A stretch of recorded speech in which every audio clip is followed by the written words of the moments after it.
again live. Oh my God. The devil is a liar. Are we blaming the devil? We are blaming the devil. Know what's going on, but we don't know what's going on. But what we do know is that we're back on our live again. And we are waiting for our guests to come back in and carry on with our discussion. We believe that, in terms of from a man's perspective, the enemy will come back and try and stop the conversation. But we're back and we got our lovely guest back with us. Hello.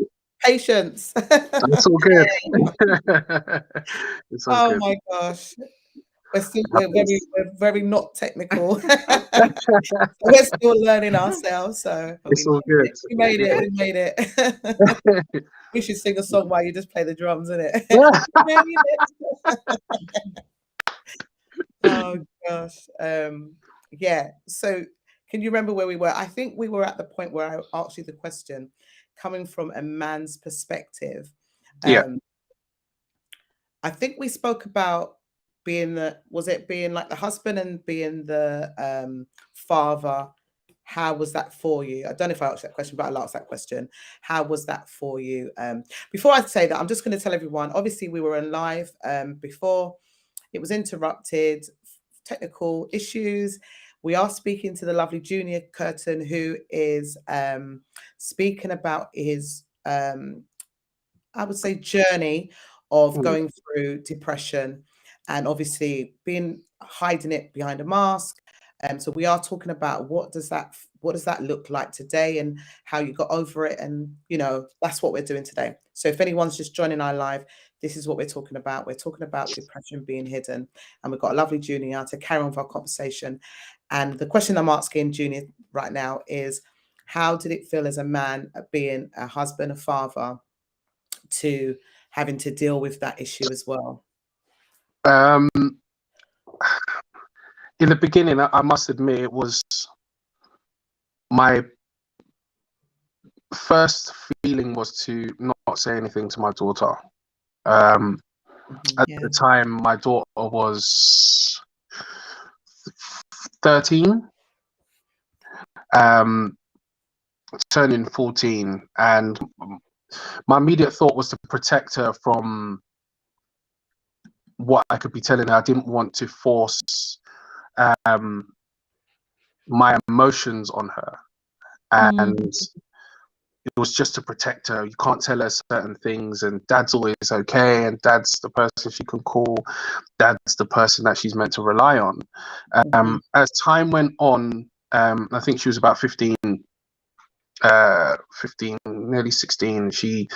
We sat together in the car, and I was honest with her one day, and I said, look, you're going through a lot of changes in your own life, and I have to be honest with you about where I am in mine as your dad.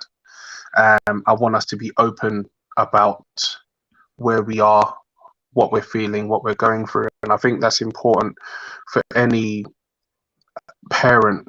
You know your child, you know what you can trust them with. Yeah. And I felt like she was mature enough to understand where I was at the time. I think in the interest of being vulnerable and interest of maturity, I felt like her growing up, it's important for her to know me, and vice versa. I can't, ask her to tell me everything that you're going through, and I do not be open about me. I want her to know me within certain boundaries. So I said to her, look, this is what we're going through, what I'm going through.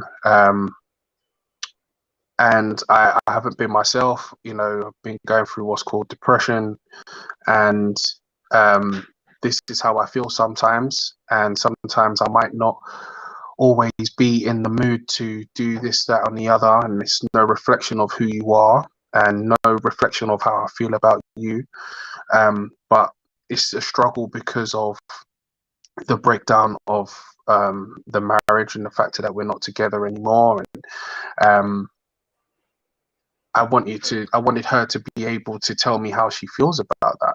And it really did bring our relationship to a new level, I think, and I didn't realize it would. I really thought she would kind of internalize it all and kind of say, you know what, Dad, all right, cool, I understand, I get it, and not really get it, but she was quite open about it, and she said, you know, Dad, I really have seen a change in you. I didn't want to say it because I didn't want to upset you or make you feel bad, but you know, it's been tough sometimes watching you. I may not say, but I want you to be better. And what can I do to help you, and all of that, which in my heart brought a lot of joy. But it was also interesting to see that there's people around you that know that you're going through things, and sometimes they don't know what to say because you don't say anything. And it was tough to have we gone, it's happened again. Oh, you've disappeared again. Oh dear. I will keep talking. For those that are here, I don't know if you guys are going to jump back in or not, but it was tough. It was very tough. But I'm grateful to God that I had a mature child that can handle what I did tell her. I don't think it's wise to tell them everything, because you have to know your children as to what they can handle. But I think it was great that we did have that conversation about where Dad was at, and I think in the interest of everyone around you, sometimes you have to articulate where you are, because some people won't understand where you are. They won't, unless you say something. And if you have good people around you, nobody wants you to be in that place alone. And that's what I say to guys when I do speak to them, is to try and talk as much as you can about your honest feeling, not try to make people feel better or comfortable, so you don't say everything. I think it's important to, when you got people that you trust around you, to talk and to speak as much as you can. You never know who can say what to help you, to point you in the right direction, or to help them. I think it's easy for men to really internalize things and push things down into the bin, and just stuff it down, and you know, you bottle your feelings, but one day that's going to erupt and you're not going to be able to fit anything else in there. So talking, communication is vitally important. It doesn't have to be everything one time, but talking is really important. And if you can speak to someone, do it. I can't stress it enough. It really felt like someone, I don't know if people know about a pressure cooker, when you're cooking something, meat or something, and you let the air out of the top of it and go shh. That's what it felt like. And it took a long time for me to get to the point where I was comfortable enough to speak, but when I did, it was like verbal diarrhea. You know, everything come out, you know, things I didn't even realize that I would speak about, or things that came to the forefront of my mind that I pushed all the way to the back, you know. So all of that was therapy for me. All of that was therapy. All of it was my mind trying to recalibrate itself to make sense of what I was going through. And what it done for me physically was incredible. My body was all over the place. I honestly don't know how many people. Oops, something's gone wrong. Now it's all come back. Oh, we logged in. Oh, wow. Hi. I so don't know what's going on, but I think it's our connection. It's like, Yeah, it's all good. It's funny because I kept talking while you guys had disappeared. So Oh, really? yeah, I wonder if anyone could hear us still. They most probably could. hopefully they can do. Yeah. Hopefully they can. Oh, Where were anyway, we? Mm, do you know what? I just believe that whatever your testimony, obviously, the devil doesn't want anyone to hear this because I yeah. believe, and this is my own thoughts, that I believe that, the attacker on men.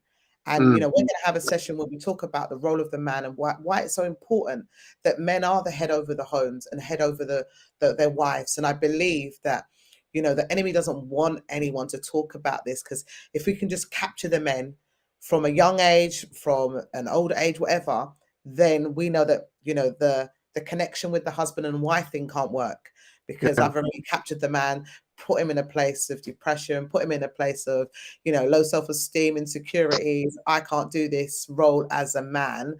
And so I just believe that the enemy doesn't want you to speak and I think shutting it down. true. I do think though, in that same conversation, I Mhm. think we have to really unpack things that we've been taught that are not necessarily functional now. I think there's a lot of things that people don't talk about before you get married. You know, Yes. yes, the man is the head of the home, but what does that look like? Mm. What does it mean to be the head of the home? What does it mean? What is your role? Yes. Are you a partnership? What is a partnership? What does that look like? What happens when your wife is earning more money than you? Are you still the head of your home? That's How does right. that look like? And these are kind of questions I feel people don't talk about, that when people get married and they're faced with this issue, they don't know how to approach it. You're Absolutely. married now, you just have to figure it out.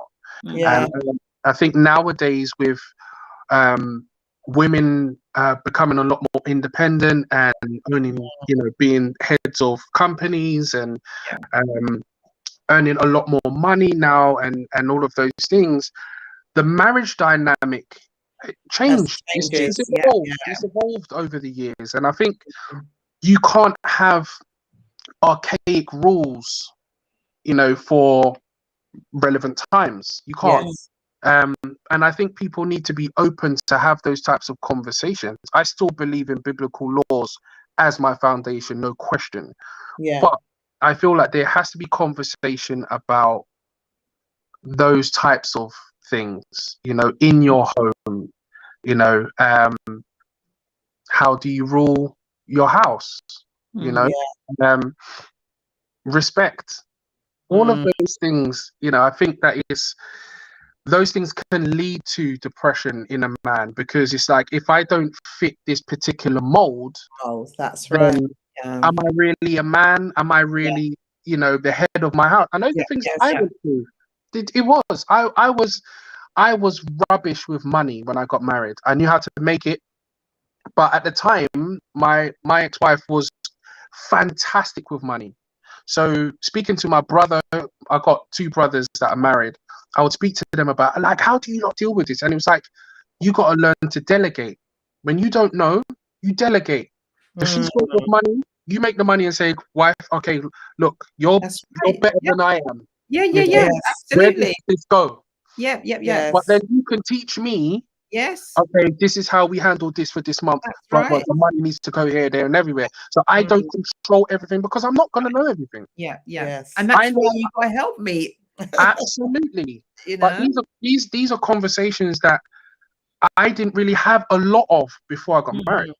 I was used to my dad making the money, knowing where to put the money. He was the pinnacle of what, people were taught a man was in every way. You know what I mean? So with my ex, who was very active in the home and stuff like that, she was just better than me at certain things.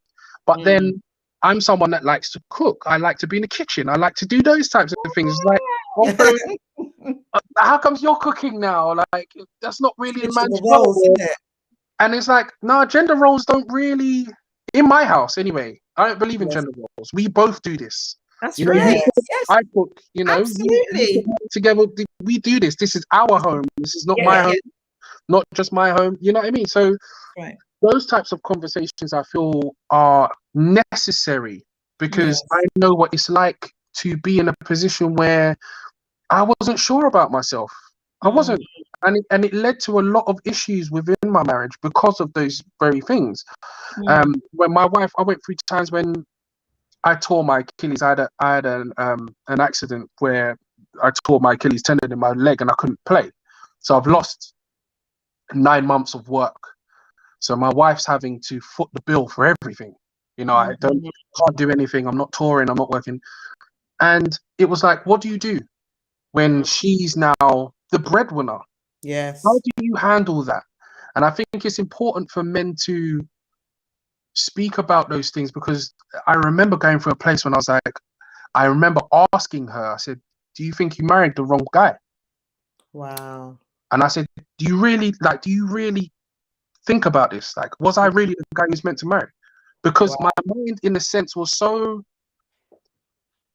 I looked at what I was meant to be and who I was at the time, and I started to compare. Absolutely. Yes. Yeah. And my expectation and my reality didn't meet up. Yeah. You know? And I think it was important. As I said, I'll always refer to my brothers or my circle of guys that are stand-up guys that are, when I don't know something, I lean on them a lot. We lean on each other a lot, especially when it comes to marriage. And I had to speak to them about, how am I meant to be in this situation? How do I navigate this? And it always came down to, listen, you need to talk about it. Yes. You can't be afraid to talk to the other half of you. It's two that become one. You are not two individual people. Yeah. You know what I mean? You are together in this. That's right. And that's why I say, in situations like that, men don't talk enough. They don't. And they think it's embarrassing. They think people will look down on them. But the long and short of it is marriages are crumbling for these things. They are. And there's an attack on marriages. Yeah. That's what I'm saying. So I think it's vitally important. I give a shout out to my church tab that do a lot for men. Micah, they do a lot of men's ministry, and it's not just what we would say men's ministry was in back in the day when it's just guys getting preached at, but it's things that are relevant to the time. These types of conversations that we're having now are things that they're talking about in church. Yeah. And it's not just for married men. It's men that want to get married, people that are divorced, people that are thinking about getting married. But it's equipping you for marriage. It's equipping you for the next step. People that might not even want to get married. This is our view on what we think. Do you see what I'm saying? So for me, it's vitally important to have those platforms in which men can be vulnerable, and that's not easy for a man. It's not. So when they do have those spaces and they have people that can just talk, I love it. I really do encourage people to. Oh, has it happened again?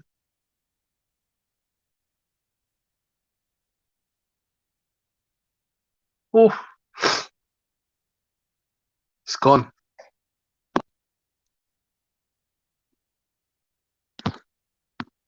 Oh no! Is that me?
Oh wow.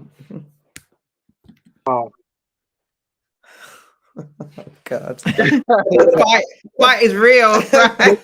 This has never happened before, Junior. The fight Never. is real. It's You real.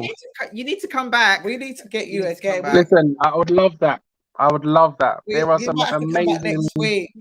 You've I'm got here so for it. much to share. You've got so Yeah. much. You are full packed. You've got so Yeah. much. Are you free next week? We will try. I have to look at my schedule if I'm honest. I haven't checked it for next week, but I would love to. I would love to. And there's I some don't know. amazing people that I think that you guys should speak to as well. Like people, again, as I always talk about my brothers, I'd love my brothers to be here with me so you guys can get a different perspective from. Yeah, that would be amazing. So Yeah. we should just say that you're coming back with your brother to get the other side of the story, which Absolutely. what we did with a couple of weeks ago. Oh yes, We got yes, the yes, pastor yeah. the pastor to come on first, Yeah. and And then then we got interviewed his wife. then the we did following his week. wife, and then we done his wife on his own. So Oh, yeah, nice. it'll be good to. Absolutely. I'm here for it. I think this is been good for me as well. Sometimes Absolutely, because we you need don't- to hear from the men. We Yeah. need to hear Yeah. from the man, brothers. We need to hear. 100%. yeah, I Absolutely. think it's And you're all important. going again. Yeah. Oh God, really? Is it stopped again? Oh, my connection is poor. Poor. Ah. Take off this wife.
Oh,